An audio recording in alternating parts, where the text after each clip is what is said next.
Presentar un libro sobre salud a estas alturas, pues tiene mucha, y presentarlo en la Cámara, a veces tiene mucho paralelismo. Fíjense lo que les digo. Cuando la gente habla de empresas, su empresa, su historia, tal, yo digo siempre una cosa, vamos, el organismo es una empresa. Nuestro cuerpo es la primera empresa que nosotros tenemos y la cuidamos relativamente poco. Todo el mundo habla de salud, pero pocas veces se cuida la salud. El acto de hoy presenta un libro dedicado a la salud y además lo presenta, este libro no es algo que la gente conoce muy poco. Todo el mundo habla de los probióticos, la flora intestinal, la microbiota, pero ¿eso qué es?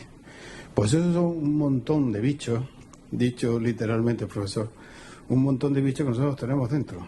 Hay más bichos dentro que habitantes en el planeta, en una sola persona. Y algo que nos ha acompañado siempre sin saberlo es esto que trata el libro de José Antonio, en la flora intestinal. La flora intestinal, pues no sabíamos para qué era, ¿eh? Yo cuando estudié la carrera, y no hace tanto, no se estudiaba la flora intestinal. Los libros de biología, bueno, está ahí, pero bueno, ¿quiénes son? ¿Dónde están? ¿Para qué sirven? ¿Cómo se desarrollan? No se sabía. Ahora sí lo vamos sabiendo. Y vamos sabiendo que han estado ahí presentes durante toda nuestra historia, que la flora intestinal ha contribuido al desarrollo de nuestro organismo, nos ayuda a digerir cosas, fabrica neurotransmisores. Hoy día sabemos que la depresión, muchas depresiones tienen que ver con sustancias que elabora la flora intestinal. Sabemos que muchas alergias tienen que ver. Se está viendo hasta que el Alzheimer tiene que ver con determinados neurotransmisores que fabrica la flora, que si no está y no la fabrica bien, pues resulta que tienen implicaciones. Estamos viendo tumores, estamos viendo muchísimas cosas. Y por estructuras de conservación de los alimentos, pocas veces se mantiene la flora, los probióticos, dentro de los alimentos. Por lo tanto, saber exactamente ese concepto y saber consumir alimentos que los contengan es fundamental. El profesor Barroso, para eso, él y yo jugamos en el centro del campo los dos, ¿verdad? Somos como Iniesta y Modric, los dos juntitos. Hacemos muchas cosas por divertirnos, simplemente. Se nos ocurren recetas, hacemos de vez en cuando un producto. La verdad es que se nos ocurren cosas extraordinarias. Lo que pasa es que luego no rematamos, ¿no? Y empezamos a hablar de esto hace mucho tiempo, ¿verdad que sí? Hace muchísimo tiempo. Analizando, por ejemplo, alimentos que todo el mundo considera que el salchichón. Bueno, pues el salchichón tiene un montón de probióticos. Las aceitunas tienen probióticos. Los embutidos tienen probióticos. Muchos de los alimentos que nosotros hemos considerado fermentados y que evitábamos que se fermentaran, resulta que lo que hay que promover es que se fermenten. Es decir, una relación con la salud inmensa. Este quizás sea de los primeros libros que hay que relata esto con toda la profundidad. De manera que yo les animo a que se lo lean, que lo introduzcan dentro de lo que es la estructura diaria de cuidarse, a que cuiden a la empresa, porque en la vida viene a durar de cada uno de nosotros unos 2.500 billones de segundos. No quiero poner el cuerpo malo porque ya han pasado unos cuantos desde hace un rato. Esto es una cuenta atrás. En esos 2.500 billones de segundos pasan muchas cosas y en cada segundo pasan 6 cuatrillones de cosas en un ser humano. 6 cuatrillones de cosas, de las cuales la mayoría de ellas están implicadas con mecanismos energéticos, con moléculas que hacen falta. Es decir, que nosotros funcionemos es un milagro diariamente conseguido. Si las cosas están bien, si uno está sano y el entorno está sano, se es el más rico del mundo. Y parte de esa riqueza es lo que José Antonio describe en este libro. Así que, profesor, todo tuyo, señor. Muchas gracias.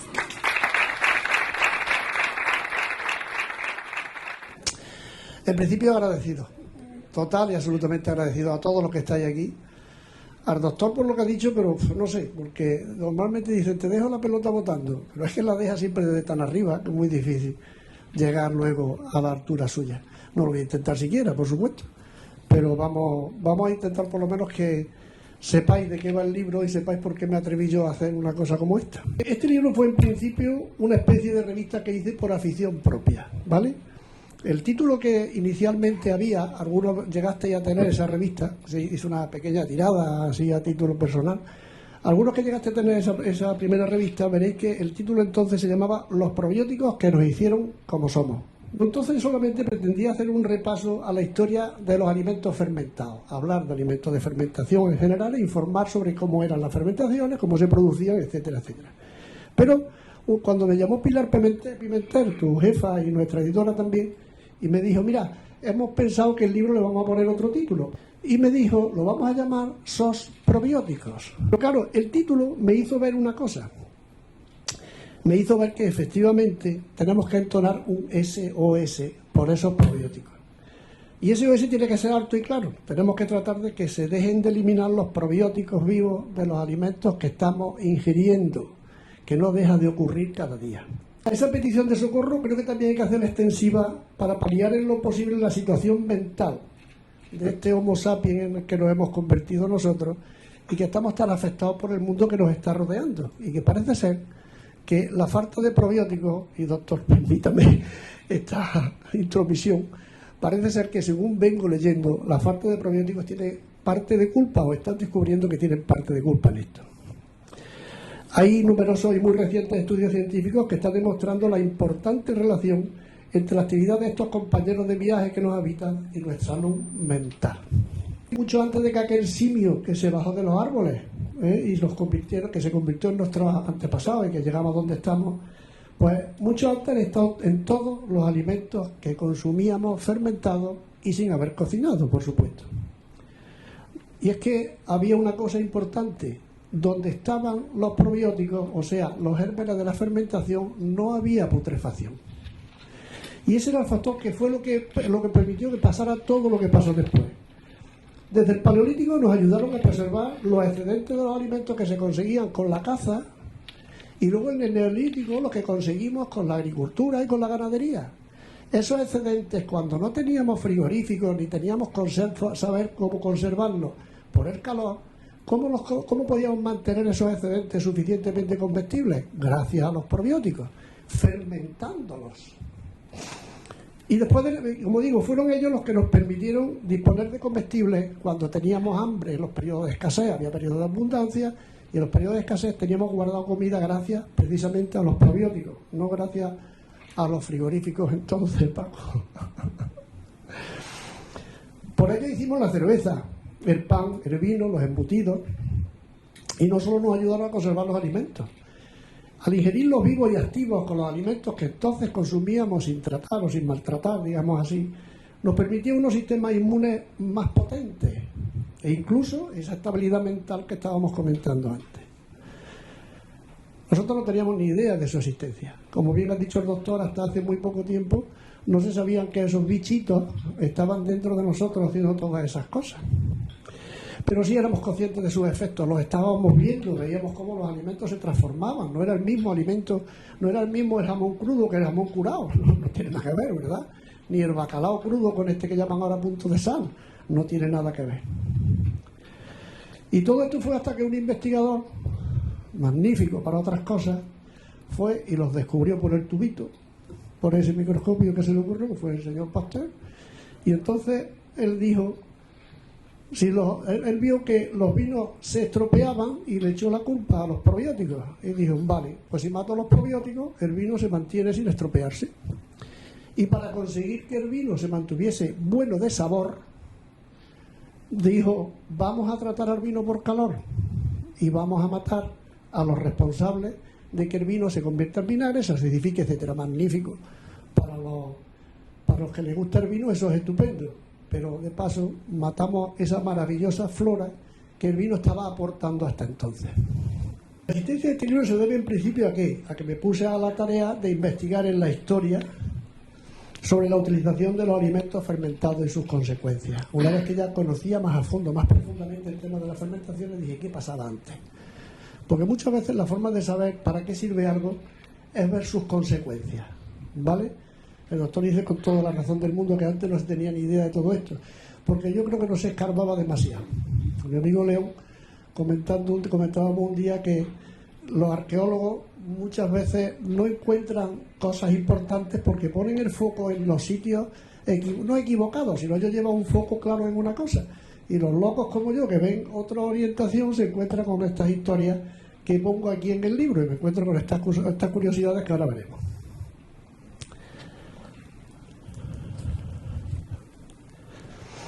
Cuando yo tropecé con los estudios que ya se habían publicado sobre los probióticos, luego ya más tarde, una vez que ya salía de todo esto, fue lo que me hizo sospechar que ellos podrían haber tenido mucho que ver en nuestra trayectoria vital como humanos. Y así fui sacando conclusiones. Y yo estoy convencido de que el consumo de alimentos con microorganismos fermentadores activos debió resultar de gran importancia para nuestra evolución y nuestra supervivencia, sobre todo. Supervivencia como especie. Podríamos seguir siendo simios colgados de los árboles. Pero yo creo que a esto que estamos llegamos gracias a los probióticos. El doctor no está muy de acuerdo conmigo con eso, pero lo puse en el libro, a pesar de todo. Y yo creo que la trascendencia de esto no está suficientemente estudiada. Creo que debía de penetrarse más en esos efectos, buscando precisamente en la historia. Como ya he dicho, numerosos estudios determinan que hay una importante relación entre los probióticos y nuestra salud mental. Para este caso se ha hecho incluso una denominación distinta, se les llama los psicobióticos. Y aunque las investigaciones sobre estos efectos no son tan recientes, pues se viene trabajando en ello desde el 1911, ¿eh? O sea, ya en 1911 hubo uno que le puso el nombre de psicobióticos, pero bueno, quedó un poco ya aparcado. Bueno, pues desde hace unos 5 años para acá, dijo el editor, el libro estamos pensando en él hace 4, un año antes más o menos, pues diversos equipos de investigación están ya publicando resultados importantes respecto a esto. Creo que este incremento de las inversiones se debe principalmente a que la industria farmacéutica se ha dado cuenta del filón que hay en la venta de pastillitas de probióticos liofilizados. No tengo nada en contra. Pero, como bien dice el doctor, si los tenemos vivos, activos y los alimentos naturales, ¿para qué vamos a buscarlos fuera de su materia alimentaria? Porque, como veréis, los tenemos más a mano de lo que parece. Que no es malo, yo no digo que sea malo en absoluto tomar pastillas de probióticos. Pero que bueno, que se disfruta más tomando un buen salchichón, opino. El Día Mundial de la Salud Mental, los periódicos se hicieron eco de una noticia que yo opino que era de gran importancia. Decía textualmente: España está a la cabeza en el mundo del consumo de ansiolíticos. O sea, que parece que somos los más locos. Quizás esto debería de verse con un poco más de preocupación y tenían que haberle dado más vueltas al tema. Investigando la historia de la alimentación humana, creo que se ve la importante relación entre el consumo de alimentos con probióticos activos y los problemas mentales. Nos hemos convertido en una sociedad consumidora de ansiolíticos para remediar nuestra falta de estabilidad emocional y, por ende, nuestra salud mental. Intentamos solucionarlo todo con pastillas. Pero yo creo, opino, que debemos de plantearnos si la solución no está en nuestro interior. No me refiero a ese interior, ese yo interior etéreo, que algunas veces para el tema de la meditación trascendental hay que pensar en ello, y que eso le va perfectamente a las mentes orientales, pero yo nunca he sido capaz de encontrarlo, y mira que lo he intentado, pero nunca he dado con él. No. Me refiero a algo que es mucho más físico, es un interior tangible, que se puede medir y pesar, ya lo dijo el doctor. Millones de microorganismos, que además dicen que pesan un par de kilos, yo no lo he pensado nunca, pero dicen que hay 2 kilos de microorganismos dentro de cada uno. Tela, ¿eh? O sea, eso que estamos conociendo como microbiota o flora intestinal está dentro de nosotros y seguramente tiene la llave para resolver gran parte de esos problemas mentales de que os digo.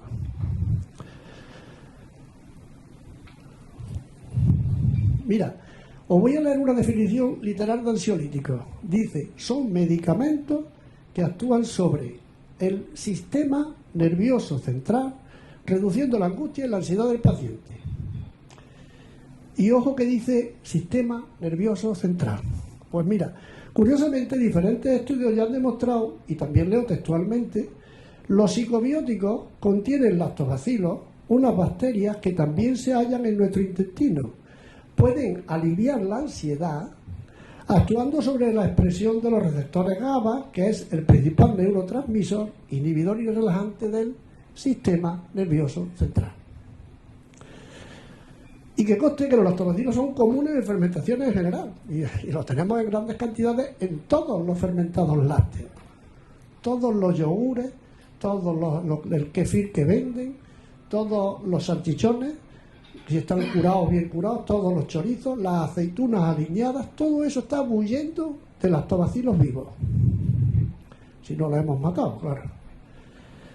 Así que estoy firmemente convencido que si se hiciera un estudio comparativo de cuál es el país que tiene más problemas mentales comparando con el consumo de alimentos muertos o alimentos vivos, saldría una conclusión bastante curiosa. Invito a ver si alguna vez alguna entidad se le ocurre hacer algo así. Veréis, en el libro aparece el capítulo 33, para mí es el más importante, fue el último que escribí, se lo mandé a Pilar y casi me insulta porque me dijo, ¿cómo voy a parar la rotativa ahora que está yo todo esto en marcha? Y tal, le dije, te mando el capítulo, si tú ves que merece la pena, las paras. Y al día siguiente me llamó y me dijo, las paro, mándame, acabo de corregirlo bien y mándamelo. Bien, en ese capítulo vemos que hay una coincidencia significativa sobre la alimentación de los soldados a través de la historia y hasta la época actual. Cuando se descubre de forma que fue cuando se empezó a conservar los alimentos por el calor, que es cuando en las raciones de campaña de los soldados desaparecen los probióticos activos. Y que sabéis lo que ocurre a partir de ese momento en el que empezamos a darle a los soldados solamente alimentos muertos, entre comillas. Pues exactamente, que empiezan a darse de forma masiva los casos de enfermedades mentales en los soldados que vuelven y volvían del frente entonces. Y son datos, ¿eh? Yo lo que he hecho ha sido solo cruzarlos. Eso está escrito, yo he cruzado los dos datos. A partir de la Primera Gran Guerra, en el siglo XIX, muchos de aquellos soldados que habían permanecido largo tiempo en campaña volvían con graves problemas mentales. A partir de la Primera Guerra Mundial, siglo XIX. No hay constancia de que antes se diera eso. ¿Se conocían ya las enfermedades mentales? Sí, Heródoto habló del delirium tremens. O sea, no es una cosa, es que antes la gente no le echaba cuenta de la enfermedad. Sí, se le echaba, pero no se daba esos casos tal vez así. O al menos no hay constancia, no hay una evidencia de eso. Bueno, ya conocemos la estricta burocracia de los ejércitos. Los que hayan estado en la minera lo habrán comprobado. Lo apuntan todo, lo llevan todo escrito y todo en condiciones, ¿vale? Por lo tanto, así es muy fácil comprobar efectivamente que la comida a partir del 19 se empezó a dar en raciones de guerra, de conserva y galletas secas. Solo conserva y galletas secas. Claro, es lógico, es más fácil alimentar, yo lo entiendo. O sea, alguien que no está pensando en probióticos dice que le doy a un soldado que tiene que estar 12 horas luchando por ahí. Pues una lata de conserva que puede abrir, calentar y una galleta. No le voy a dar un yogur o le voy a dar un chorizo, le voy a dar, que no sabemos si eso le va a pringar y tal. Entonces, así se hacía, era más fácil hacerlo así.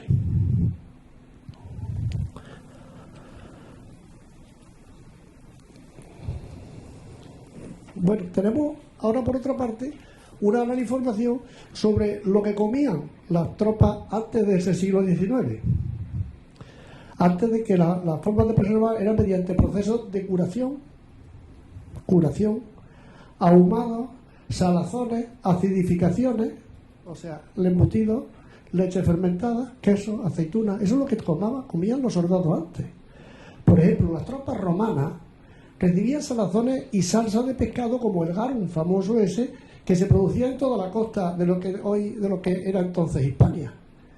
Les llevaban, o sea, se tiene constancia de que estuvieran donde estuvieran, en qué frente estuvieran, aunque fuera el fin del mundo, allí les llegaba el garum. ¿Y sabéis lo que era el garum? Pues una salsa, o sea, una fermentación de pescado líquida, que no sé si hoy seríamos capaces de comerla, salvo que algunos expertos consigan hacerla bien, ¿verdad, profesor?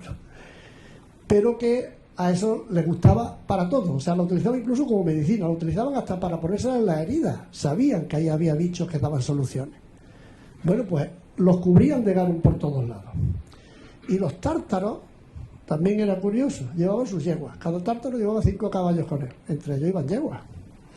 Y claro, llegaría a ser lactantes, porque se bebía la leche de las yeguas, pero no tenían frigorífico. Y los cacharros de entonces, segurísimo que no podían limpiarlo y desinfectarlo bien. ¿Qué pasa? Si tengo leche que sale de la yegua ya con probióticos, que la madre ya le pone probióticos al hijo, sale de la yegua con elementos vivos, la pongo encima de un cacharro, no tengo frigorífico, yogur, o sea, leche fermentada. Tomaban probióticos activos en sus campañas. Y no solo eso, es que además encima, cuando un caballo lo sacrificaba, lo cortaban en tasajos, y eso todo está documentado, se lo ponían debajo de la montura. Ya tenemos ahí ácido láctico que tiene el sudor del caballo, lo he comprobado, más la sal, más el masajeo, otra conserva de carne. Volvemos a tener otra fermentación cárnica debajo de las piernas del soldado, que por supuesto no creo yo que se parasen a cocinar, porque dormían encima del caballo, o sea que esos cortarían el tasajo y se lo meterían en la boca como iban andando. ¿Y de qué iba cargado? De bacterias probióticas. Bueno, y las bebidas fermentadas de antes, ni les digo. O sea, el vino, que entonces le llamaban, los tercios de Flandes le llamaban el vino fermentado, el vino católico, porque se lo bautizaban, ¿vale? Le ponían la mitad de agua, la mitad de vino. Pero era un vino vivo, no iba pasteurizado. Y tenían derecho, los barcos que fueron a los descubrimientos, está escrito y redactado, tenían derecho a 1 litro de vino obligatoriamente y de vinagre. Ambas bebidas cargadísimas de probióticos. La cerveza, esta que estamos tomando ahora, no tiene que ver absolutamente nada con la que tomaban antes. Aquella cerveza estaba viva, no estaba filtrada, no estaba pasteurizada, estaba cargada de probióticos. Seguíamos teniendo un montón de probióticos consumiendo.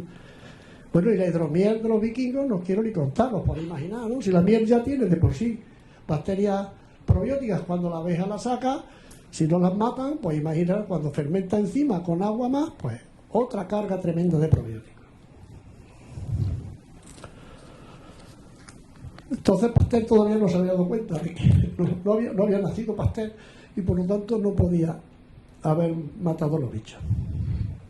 En fin, ¿cuántas más evidencias vamos a necesitar para darnos cuenta de lo importante que es para nuestra salud mental el consumo de probióticos? Yo creo que es un campo a profundizar y a profundizar mucho. Yo invito a los científicos a que crucen datos, yo solamente soy un curioso de esto.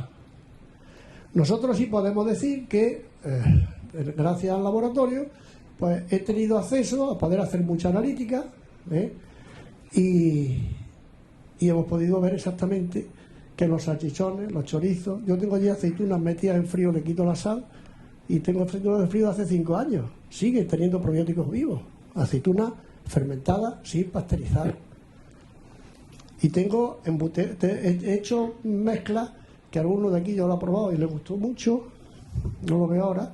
He hecho mezclas de chorizo con probióticos vivos, poniendo la mitad de chorizo y la mitad con aceite de oliva mezclado con harina de avena. ¿Y qué me ha resultado? Un paté que se sale del bote. O sea, que mira el bote de plástico y está hinchado, a pesar de estar en el frío. Está cargadísimo de probióticos. Es fácil hoy día tenerlo. Ahora vais a comer. Nosotros hemos preparado un pisco labi. Me manda nuestro buen amigo de Córdoba, de la salmoroteca, me manda un salmorejo que lo ha sembrado de probióticos. Y efectivamente los tiene vivos. Lo hemos comprobado y están ahí. Y sin embargo el salmorejo, ahora veréis que no se diferencia en nada de un salmorejo cualquiera, puede estar mejor o peor, pero sigue siendo un salmorejo normal. Nosotros hemos hecho un gazpacho en crema con probióticos, también lo probaréis hoy.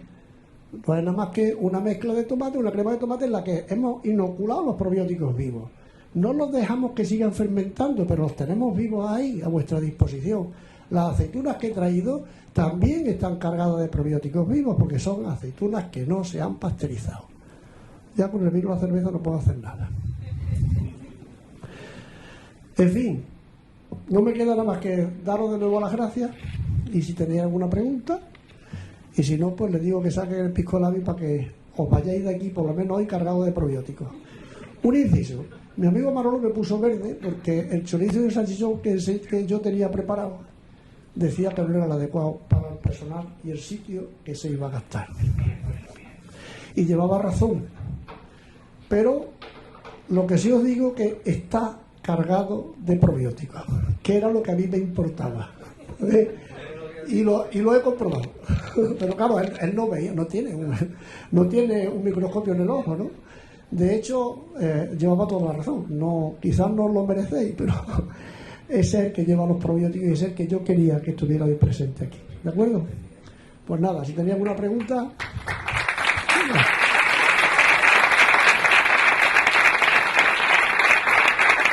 Bien, me pregunta el presidente si la cerveza sin filtrar es mejor o peor. ¿Me alejo de ti para que no...? ¿Aquí estoy bien? Vale. Con eso le voy a contar una anécdota, entre comillas. También en el mercadito de mi amigo me trajo una cerveza un día del grifo y ponía en el vaso de Cruz Campo cerveza sin pasteurizar. Y yo me entusiasmé y dije, hombre, por fin las cervezas están aprendiendo que tengan bichos. Y me la llevé al laboratorio y no tenía bichos vivos. Entonces llamé, la culpa no es de Manolo, la culpa no es de Manolo. Llamé a Cruzcampo, porque entonces estaba empezando con el libro. Y le dije, pues estoy escribiendo un libro sobre esto. Me pusieron con calidad y le dije, mire, tengo esta duda, ustedes dicen que no están pasteurizando, pero aquí no hay bichos vivos. Y entonces él me dijo, no, es que nosotros filtramos. Claro, tienen unos filtros tan tupidos que se dejan atrás todas las bacterias probióticas. Primero las levaduras, que son las más gorditas, y después todas las demás. Pues nosotros no encontramos ni siquiera recuentos totales, o sea, no había lactobacilos de ninguna clase en esa cerveza. Quiere decir, no está pasteurizada, con lo cual, bueno, se gana con sabor, pero los bichos no están ahí porque están filtrando. ¿Y sabéis por qué están filtrando? Porque vosotros queréis cervezas que no estén turbias. Todos son problemas de marketing. Cuando nos acostumbremos a que una cerveza turbia no es mala, dejarán de filtrar y podremos disfrutar de los probióticos. Mientras tanto no será posible. El mercado lo hacemos nosotros, no lo olvidéis nunca. El mercado somos nosotros los que lo estamos marcando. Perdón, presidente. No, que hay una cerveza que en la botella es de otra marca, que lo Campo pone sin filtrar. Sí, sí, yo esa cerveza... Bueno, a ver, los probióticos no solamente vivos dicen, vuelvo a decir lo mismo, que no me quiero yo meter dentro de terrenos pantanosos y yo sinceramente no conozco, me refiero solo a lo que se oye. Dicen que los probióticos muertos también tienen un efecto beneficioso. Bueno, son proteínas también, no sé, exactamente no sé. Lo que sí te puedo decir es una cosa. La cerveza que filtran, lo primero que se deja atrás seguro son las levaduras. Y las levaduras, yo creo que incluso muertas son alimentos. Quizás por eso le siente bien. Yo esa cerveza en concreto, si dice solo sin filtrar, si no dice y sin pasteurizar, no lo sé, me gustaría analizarla. Si alguna vez tiene ocasión, me la hace llegar y yo estaré encantado. Sin filtrar, pues es que yo hasta ahora he visto, es que tampoco soy muy bebedor de cerveza, ni tampoco frecuento mucho los bares, pero hasta ahora la única que he visto ha sido la que pone sin pasteurizar, la sin filtrar no la he visto. La buscaré. Pero si está metida en una botella cerrada, me da la impresión de que está pasteurizada. Si no va en frío, no será difícil. A ver, todo alimento que no esté en frío y no tenga otro sistema de estabilización de las bacterias para evitar que siga la fermentación, no tendrá probióticos vivos. Dicho de otra manera, yo puedo poner un salchichón a temperatura ambiente y los probióticos siguen vivos. ¿Por qué? Porque no tiene actividad de agua suficiente y tiene un porcentaje de sal. Eso impide que los probióticos sigan fermentando, con lo cual lo tengo estabilizado sin matarlo y sin necesidad de frío. Pero un yogur, por ejemplo, como tiene mucha actividad de agua, o sea, tiene mucho más líquido, si yo lo dejo fuera de frío, ¿qué va a pasar? Que se van a seguir multiplicando las bacterias y acabarán por morirse. Ahí en el libro hay un capítulo donde hacemos una comparativa entre lo que pasa dentro de una fermentación y comparándola con lo que sería dejar a una serie de habitantes en una isla desierta, ¿no? Y los procesos por los que irían pasando. El último, ¿cuál sería? Que se comerían unos a otros. Si no viene una época de hielo, los deja, que es lo que pasaría con el frigorífico, ¿no? Entonces, un alimento estará vivo, sí, o está en frío, o tiene suficientes sistemas para estabilizar a ese alimento para que las bacterias no sigan multiplicándose. De los que vaya a tomar hoy, por ejemplo, el chorizo de salchichón que vaya a tomar tiene probióticos vivos. ¿Por qué? Pues porque su actividad de agua es muy baja. Y, por lo tanto, los probióticos no pueden seguir multiplicándose. Hay los que había. Se multiplicará un poquito, pero muy lentamente. Las aceitunas están estables porque yo las tengo en frío. Las aceitunas a temperatura ambiente durarán los probióticos vivos un mes, luego ya se acabó. Curiosamente, el año pasado, o hace 2 años, vi un envase de aceitunas vivas, de aceitunas en refrigeración en Mercadona. Y dije, hombre, por fin tenemos las aceitunas vivas con probióticos. Y me llevé el tarro a casa. No, estaban muertas. Me queda por preguntar por qué. O sea, porque hay una cosa importante. La aceituna, por ejemplo, que es magnífica. La aceituna tiene no solamente probióticos, tiene prebióticos. Y encima eso que engorda. No es verdad, doctor. La aceituna tiene mucha fibra. No tiene tanta grasa como dice. Bueno, pues esa fibra que tiene es prebiótica, o sea, es alimento para los probióticos. O sea, estamos tomando el bicho y el alimento para el bicho para potenciarlo. ¿De acuerdo? Luego el alimento sería maravilloso. El problema, tiene mucha sal para los hipertensos. Pero cuidado, la sal en la aceituna tiene 2 funciones. Una es conservar, y necesitamos un 4% de sal para que se conserve a temperatura ambiente. Otra función que tiene la sal, ¿cuál es? Pues conseguir un sabor adecuado. El sabor adecuado se consigue con 0,8%. O sea, un guiso normal tiene entre 0,8 y 1% de sal. Luego, la aceituna no necesita tener un 4% de sal. No tiene que ser mala para los que tenemos problemas de tensión. Siempre y cuando se conservara en el frigorífico y se le redujera al 1% de sal, que es la que está en mi casa. Vale, si queréis no equivocaros, es muy fácil. Ahora mismo las que están saliendo, que todavía están un poquito amargosas, esas son aceitunas vivas. Las que tenemos ahora mismo en el mercado, esas son todas vivas, ¿vale? Si tenéis problemas de hipertensión y no queréis exceso de sal, le cambiáis el agua y la dejáis en el frigorífico para que no se estropeen. Tendréis una aceituna con 1,9, 1,2% de sal. La mitad, mucho más saludable, y esas sí estarán cargadas de probióticos, porque aunque le cambiéis el agua, los probióticos estarán dentro de la aceituna. Porque no se venden productos con probióticos. Eso es, ahí estamos. Por eso nosotros, es la magnífica pregunta que estaba esperando y se la agradezco. Nosotros queremos potenciar ese sello. Queremos potenciar ese sello. ¿Por qué no se venden productos con probióticos? Porque precisamente el mercado no lo está exigiendo. Porque esa pregunta que me está haciendo referente a la aceituna había que hacérsela a los productores de aceitunas. ¿Por qué no me hace una aceituna en frío? ¿Por qué la aceituna que llevas a Mercadona y la metes en frío no me la traes con probióticos vivos y con un 2% de sal? Porque nadie va a pedirlo. Porque hay que enterarse de mucho de esto. No creas que es tan caro, no creas. Oye, estaban en el frío. Pero cuando tú la sacas y la metes en el botecito ya no da falta frío. No, digo que estaban vendiéndola en un bote en el frío. Si la estaban vendiendo en un bote en el frío y ya tenían el gasto del consumo de refrigeración, pensé yo, ¿por qué no le dejan los bichos vivos? ¿Por qué encima? Porque, ¿sabes? Yo te voy a decir por qué no la dejaron vivo. Porque estaba termosellado el bote. Y ellos pensaban que si lo dejaban vivo le iba a seguir fermentando y el bote se le iba a hinchar. Entonces voy y los mato. No, hombre, haz un agujerito, que no pasa nada. Deja que respiren, que no va a haber ningún problema, no van a derramarse si tú le dejas un espacio de cabeza suficiente. Paco, es una conversación larguísima, me gustaría tenerla con vosotros cuando queráis. Y de verdad que...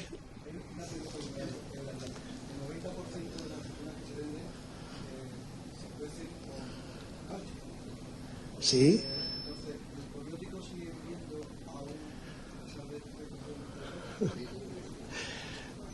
En el libro hay un capítulo dedicado a la aceituna y ahí te explico precisamente. Los romanos utilizaban ceniza, ¿vale? Nosotros usamos cáustica y no solamente no es malo, es que es bueno. La cáustica precisamente le ataca a un antibacteriano que tiene la aceituna y ese antibacteriano tampoco es bueno para los probióticos.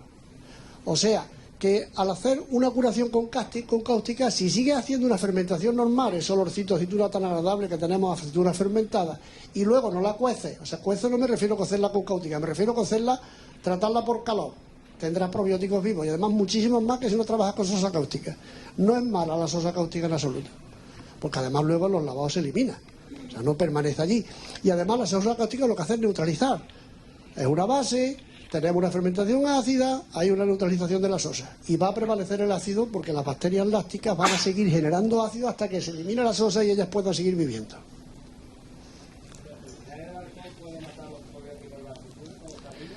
¿Perdón?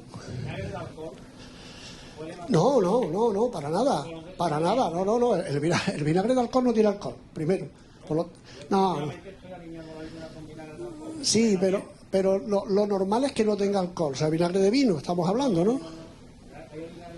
Ese no lo conozco, tendríamos que medir el alcohol. El día que quieras te vas por allí, te traes una muestra y te regalo un análisis de alcohol de ese vinagre. Te lo digo porque me va a servir a mí para conocerlo, ¿vale? Ahora, el vinagre...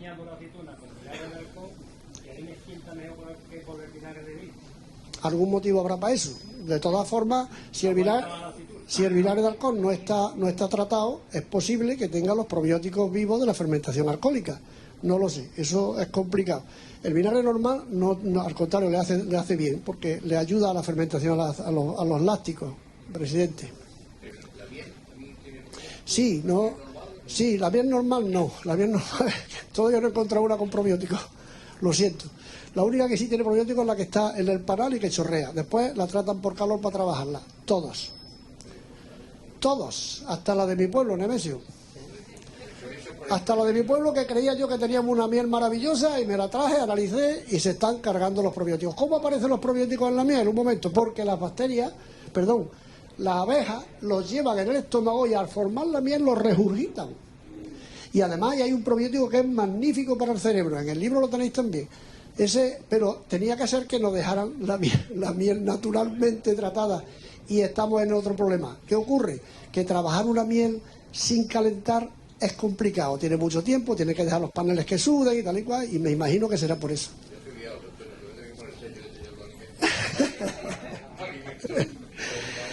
Eso es lo que vamos a tratar, de que el sello llame al consumidor. Todo el chorizo... No, eso, doctor, ¿le contestas tú, por favor? Eso te lo dice el doctor. Pero ¿tiene probiótico? Sí, pero no en manteca. El chorizo, el frito no, el frito no. Claro, tiene colesterol. Lo que pasa es que todos los alimentos, la mayoría tienen colesterol. Nosotros es que sin el colesterol no vivimos. El colesterol es la estructura que luego da pie a un montón de hormonas. El huevo tiene colesterol, claro que tiene colesterol. Lo que pasa es que nosotros tenemos dos tipos de colesterol, exógeno y endógeno, el que se come y el que se fabrica. Y parte del que se come, en pequeña cantidad, claro que hace falta. Los embutidos son una joya. Lo que pasa es que en la alimentación actual se ha metido una dinámica de un buenismo y una exquisitez y un desconocimiento absurdo muchas veces, y hay cosas como el salchichón, como el chorizo, como cosas, claro que sí, son más el queso, el pobre queso, las palizas que le dan al queso, y sin embargo el queso es un alimento de miles de años, que tiene un 32% de proteína. La caña de lomo tiene un 49 o un 50% de proteína, que no hay un alimento que tenga más proteína en el mercado que la caña de lomo. Es como 32, 33, 32, pero es que tiene más que la gente en el deporte que toma latas de proteínas, las proteínas sintéticas, que la mayoría son chinas y están hechas con camarones chinos, que es una porquería, y sin embargo el jamón, el queso, la caña de lomo, ese tiene más proteínas. El huevo es que si hubiera que decir un alimento, el huevo, bueno, la recomendación de comer huevos de 3 a 5 a la semana hasta hace poco. Ahora ya hay un estudio de hace una semana que dice que 2 diarios. Es decir, eso significa 150, 200 huevos al año. Bueno, pues hay que ver la paliza que le han dado al huevo, que tiene colesterol. Pues claro que tiene colesterol. ¿Es qué? Y el pescado es exactamente igual. Y hay una cosa que sí que ha dicho el profesor sobre las enfermedades mentales y la microbiota. Vamos a ver. Las bacterias intestinales fabrican, o sea, el cerebro, todos los que estamos aquí, el cerebro funciona por química, por neurotransmisores que se llama serotonina, dopamina, GABA. Si a una persona le quitas la dopamina, pierde su capacidad de decidir, pero pierde su capacidad de decidir de una manera escandalosa, O sea, se va a un supermercado, se pone delante de un lineal, está 20 minutos y se va, porque no puede decidir. La serotonina, La serotonina es la que nos da la tranquilidad y el sosiego. Tú le quitas a una persona, si se pudiera quitar la serotonina con una jeringa y chupar la persona se viene abajo y casi se suicida. El sueño tiene que ver con la serotonina. Es decir, nosotros somos una orquesta bioquímica espectacular. Bueno, pues parte de esa orquesta la fabrica el propio cerebro, pero gran parte de esa orquesta viene de la microbiota. Y no lo sabemos, no lo sabíamos, ahora lo estamos sabiendo, ¿eh? Ahora está diciendo que si el autismo en los niños viene de la microbiota, que si mucho Asperger viene de la microbiota. Es decir, estamos un poco en pañales, porque no hemos desarrollado esto, tampoco sabemos mucho, ¿eh? Ya digo, cuando yo estudié la carrera nada, pero es que hace 10 años tampoco, que no sabemos exactamente qué bacteria. Había iluminados, como el médico de Hitler, que le daba restos de la caca de los soldados a Hitler. No sé la que lió con eso, pero es que ahora se están trayendo restos de heces de gente de Sudamérica para acá y se dan en pastillas. Mejor que darle pastillas de caca a la gente, vamos a fabricarlas nosotros.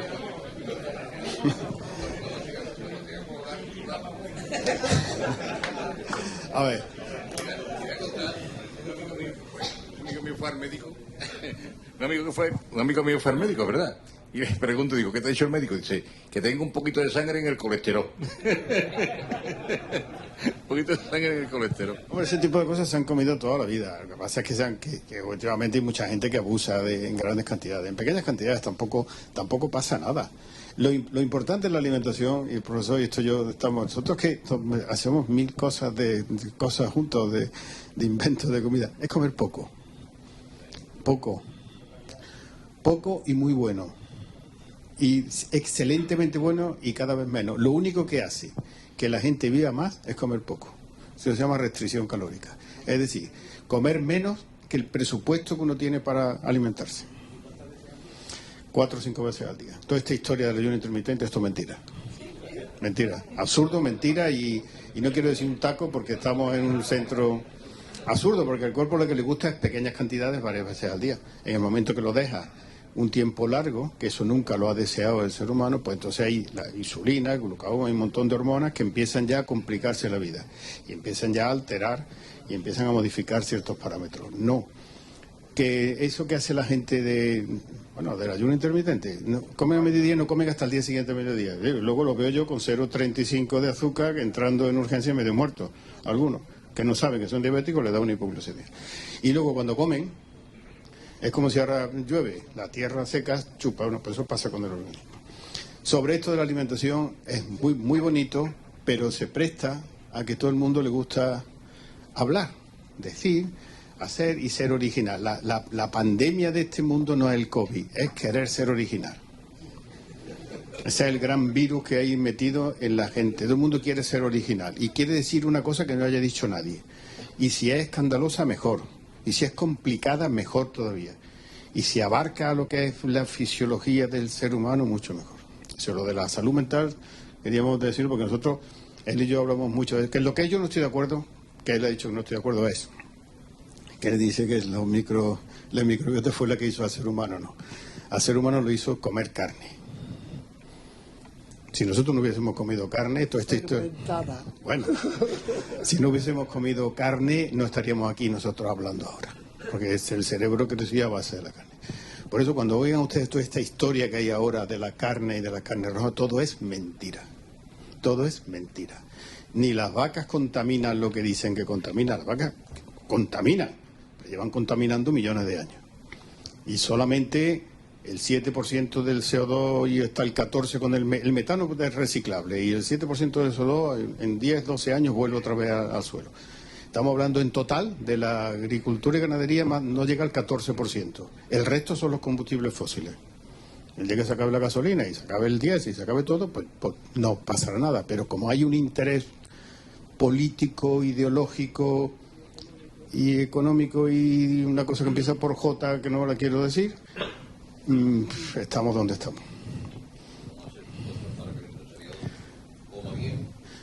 Claro, pero si hoy día la partitura de la alimentación la conocemos perfectamente, sabemos cuál es. O sea, esto es como la música.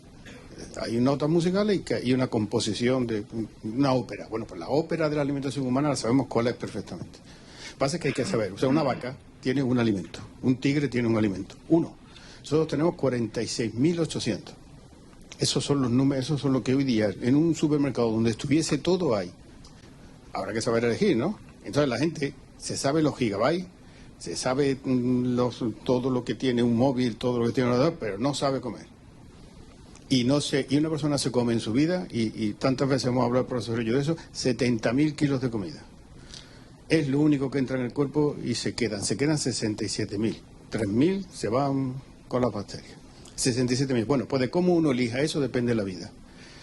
¿Y se sabe eso o no se sabe? Tonterías todas las del mundo, ¿no? Por eso estamos hablando, Salvador y yo, todos los días. El empresario, lo primero que tiene que hacer es cuidarse.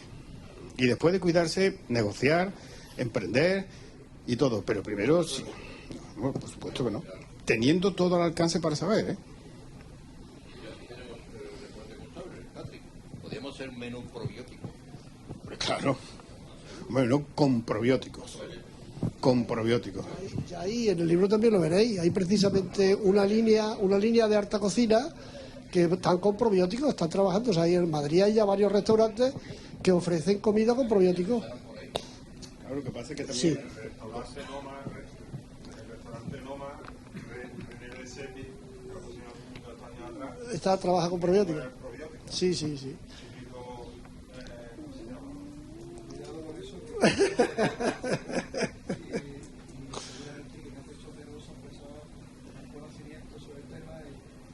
Yo tengo en mi casa, en mi restaurante, gente que pretende hacerlo con su cuenta. Digo, cuando tú tengas un restaurante, porque no te vaya a tocar aquí a la gente ahora en la calle. Es decir, hay que saber manejar ese tipo de...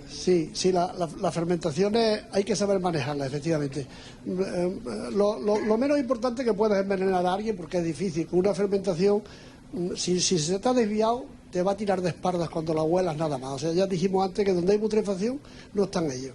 Por lo tanto, es complicado que tú puedas, lo que sí te vas a cargar los alimentos, y además el problema de esto es ofrecer una estandarización. O sea, el comensal va a llegar hoy y le vas a dar una cosa y mañana no se va a parecer en nada si no sabes dirigir las fermentaciones, ¿vale?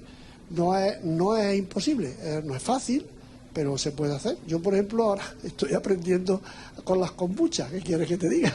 Aquí a estas alturas, pues me he puesto a trabajar con la kombucha. Y lo que he descubierto con eso, pues que está muy poco investigado, que la variedad, la diversidad de bacterias que hay dentro de una fermentación de kombucha es tan brutal que hagas lo que hagas no te salen dos iguales.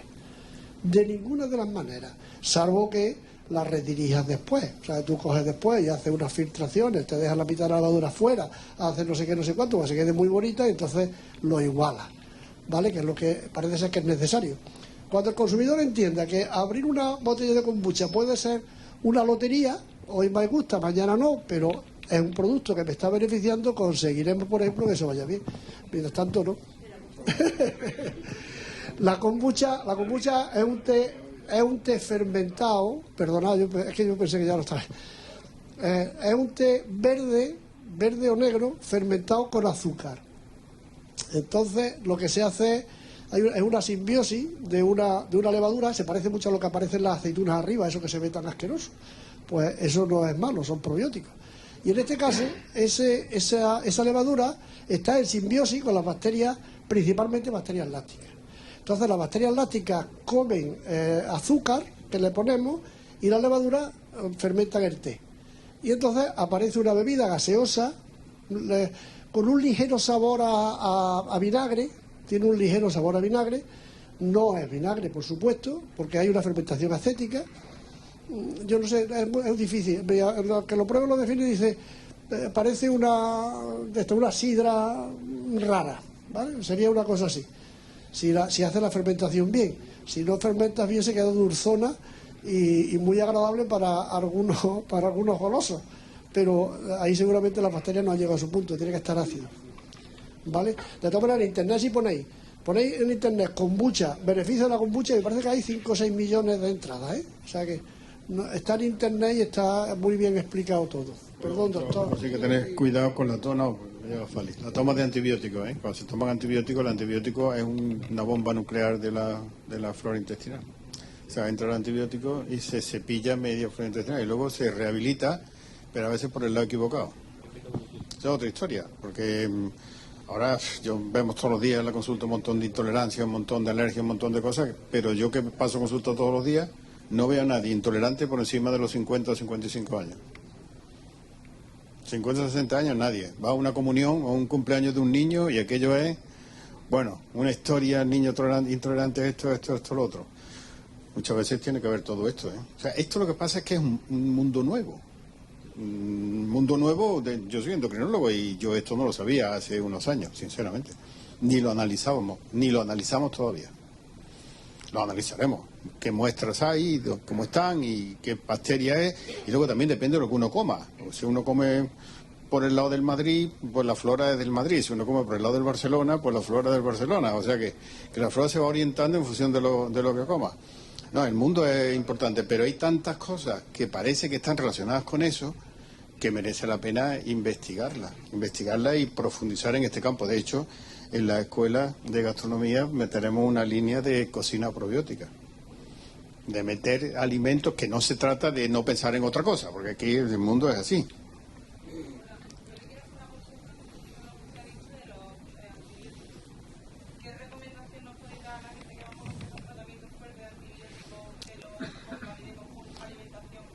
Por ejemplo, para el Helicobacter, ¿no? Por eso, sí, ya me lo he olido nada más que decirle. Helicobacter son 10 pastillas diarias, ¿eh? Más el omeprazol, que te quita la acidez. Hombre, mientras lo tomas, no, pero al terminar, sí. Al terminar, los lácteos, las aceitunas, los embutidos y algún que otro componente que los tiene ya. Porque también lo que pasa es que tampoco sabemos mucho, ¿eh? Tampoco sabemos mucho de dirigir, lo mismo que el antibiótico. El antibiótico es la bomba y se carga el Helicobacter, pero se carga media Ucrania. Esta es la historia. Si es que eso es un mundo que ahora tenemos que estar dando dosis de antibióticos que yo en los años 70, cuando estudiaba la carrera, ni lo soñaba que se podía dar esta cantidad. Y el problema que viene es que todas las bacterias digan ya soy resistente a todos los antibióticos. ¿Ahora con qué las matamos? Habrá que...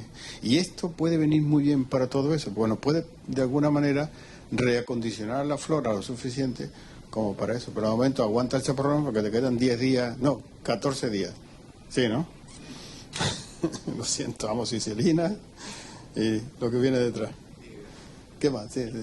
Yo quería hacer un comentario. Para ti. Primero es que, gracias por la exposición, Antonio, yo ya conocía el libro y me tuve que examinar contigo.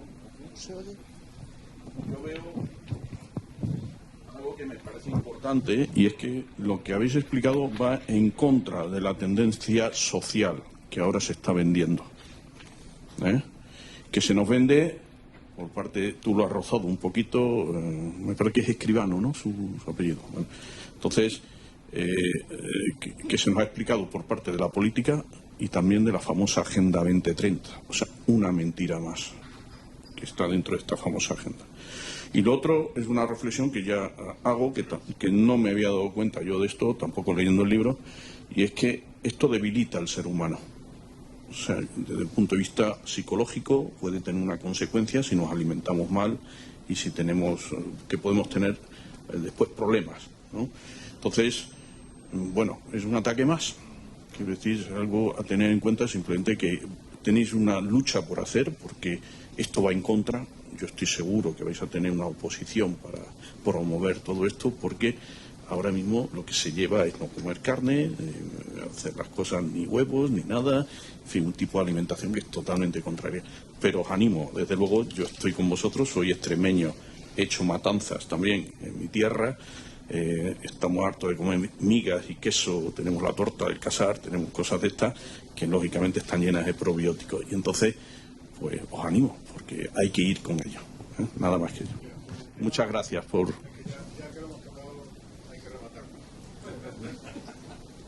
El tema de la carne y de toda la alimentación que se habla hoy día de veganeo y demás. Vamos, ¿no? El ser humano es que no es vegano, se acabó. O sea, en este planeta la energía de los seres vivos se obtiene de dos maneras: autótrofa y heterótrofa. Autótrofa, las plantas, que cogen elementos químicos del suelo y elaboran sus propios nutrientes. Heterótrofa, necesitan otro ser vivo. De eso hay tres tipos: carnívoro, herbívoro y omnívoro. Y nosotros somos del tercero, omnívoro. Y además somos omnívoros adaptados.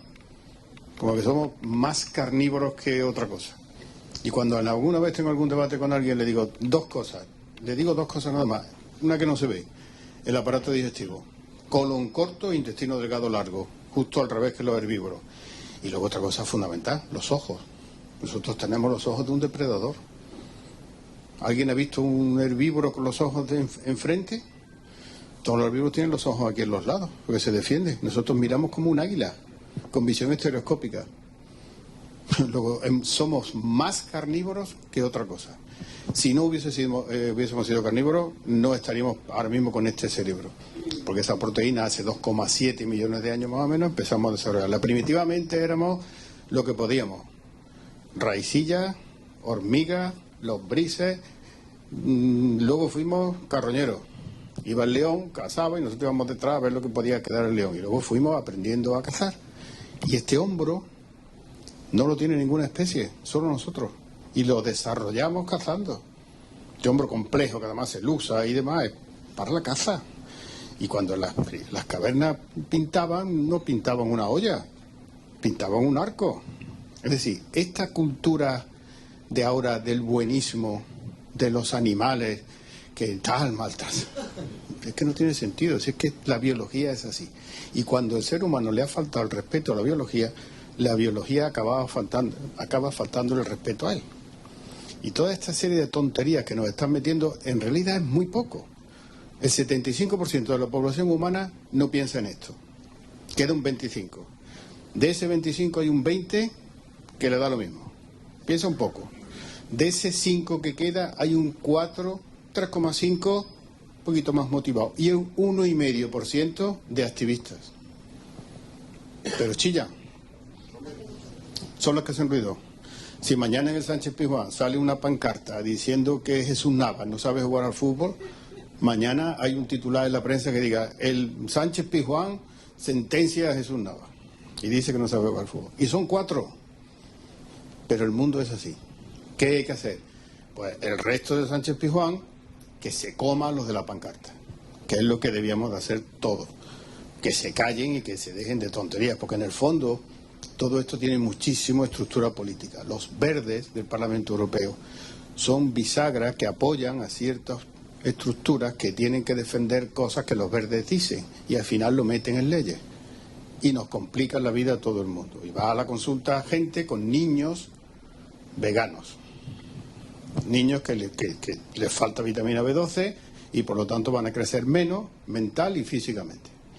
Pero como en la vida no se miden las cosas que no pasan, sino lo que pasa, a ver quién sabe cómo iba a terminar ese niño si sus padres no se hubiesen empeñado en que el niño fuese vegano.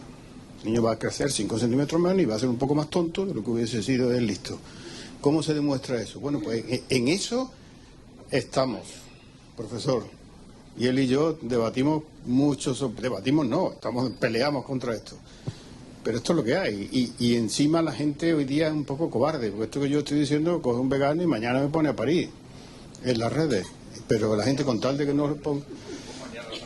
No, a pesar, para contar, y yo, de verdad, la alimentación humana es sencillísima. Afortunadamente hoy podemos comer de todo, lo tenemos en el supermercado de la esquina, está todo muy sencillo, poquito, bien elegido, y metiendo ciertas cosas. Ah, pues mira, muy bien, ya vamos a estar todo el día ahora comiendo salchichón. No, venga, vamos a meterlo dentro de la manteca colorada, lo otro.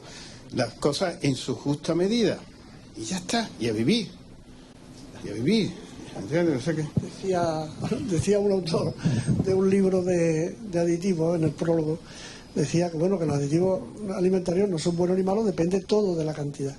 Y decía el agua, el vino, la sal, dice hasta el amor de una madre en cantidades inadecuadas es malo para la salud, ¿vale? Entonces, la comida y todo puede ser malo para la salud dependiendo de las cantidades. Lleva toda la razón el doctor respecto a eso. Bueno, si no tenéis otra pregunta, sí, dime. Teniendo en cuenta que los alimentos...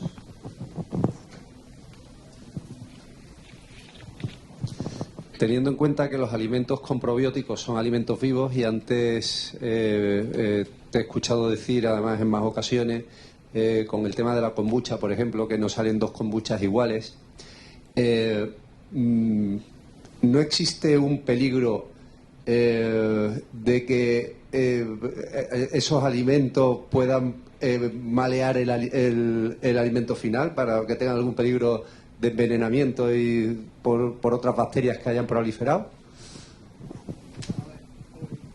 Es una pregunta creo que pertinente, efectivamente, porque os quedaría en el... Es el mismo. Porque os quedaría esa duda. A ver, mira, hay cosas en las que existe, está totalmente seguro. El yogur, para que se llame yogur, tiene que tener un estreptococo que se llama termófilo y un lactobacilo que se llama vulgaricus. Y tiene que ser esas dos cepas concretas, si no, no puede llamarse yogur. Por eso en el mercado hay bio, hay bífido, hay no, con los mismos envases, pero si observáis no pone yogur. Pondrá natural, pondrá bio y tal. ¿Son malos? No, son maravillosos. Pero además llevan bífido, luego ya no les vale. Bien, esas bacterias están totalmente controladas y saben perfectamente a lo que van, ¿vale? En la kombucha, yo personalmente, nosotros estamos buscando a ver lo que hay, lo que veo es que hay mucha diversidad. Pero todas actúan en el mismo sentido. Me explico. Lo primero que hacen es bajar el pH. Con un pH de 3 y pico que tú lo has comprado conmigo, no puede haber un patógeno. Imposible. Entonces, que vaya a provocar al final un alimento que vaya a hacer, no. Mira, ha sido muy reciente, tenemos en los periódicos hace poco otra vez la dichosa listeria, lo habréis visto. Esta vez en productos crudos curados. Esta vez no ha sido en productos cocidos, como pasó con el tema de que aquello se podía haber visto muy fácilmente. Yo voy a decir una cosa, todas las partidas que tienen guardadas ahora mismo con referente al tema de listeria, si cuando vuelvan a hacer la analítica no habrá listeria viva. ¿Estamos? O sea, cuando se produce una fermentación normal, ningún patógeno queda vivo dentro de la carne. O sea, la carne tiene listeria siempre. Y tiene salmonela en la mayoría de las veces. Eso, mi querido amigo Basterra es consciente de eso. La carne cruda, siempre, es muy raro que al hacer una evisceración no se abra y la canal quede impregnada, y aunque la limpien y demás, va a quedar al final contaminada. ¿Qué es lo que pasa? Que antes de consumirla, o la cocemos, o sea, la tratamos por calor, con lo cual la matamos, o la fermentamos, con lo cual las bacterias fermentativas van a evitar que los patógenos se mueran, por lo menos se multipliquen, que el problema siempre es de número, igual que pasaba, como decíamos, con la carne. Es problema de cantidad. Una salmonela no hace daño. Millones de salmonelas que se han multiplicado, sí. Para que haya millones de salmonelas tiene que haber tiempo suficiente a sus anchas para multiplicarse. En los embutidos crudos curados, precisamente, hay fermentaciones lácticas que impiden que la listeria se multiplique. Salchichón de Málaga, como por ejemplo, que es un salchichón que a los malagueños les gusta comérselo crudo. Es un salchichón blanco, no sé si lo habéis visto algunas veces. Ahí tenemos un problema tremendo con eso. ¿Por qué? Porque la carne viene con listeria. Entonces, como se lo comen a la semana, ¿qué es lo que hacemos para evitar ese problema? Cargarlo de probióticos. Eso nuestro amigo de Proanda, que estará por aquí, lo sabe bien. O sea, aumentar los starters microbianos que se le echan. ¿Para qué? Para que la fermentación sea virulenta y rápida. Con lo cual, cuando te comes eso dicho, ya la listeria no ha tenido tiempo de multiplicarse. Pero yo apostaría, que yo me recojo después del tiempo que ha pasado, me voy y busco las partidas esas que tienen por ahí de embutidos crudos curados con listeria, hacemos otra vez un análisis y no hay listeria. Por lo tanto, la fermentación, lo importante es conocer cómo se hay que desarrollar y cuáles son los términos, las variables que van a afectarle y trabajar con ellas. No es tan difícil, son pocas, temperatura, tiempo, pH, actividad de agua y trabajar un poquito así. ¿Vale? ¿Aclarado? No tengáis miedo. Bueno, pues si no hay más preguntas, yo creo que ya pasamos, que se nos va a acabar, se nos va a enfriar la comida.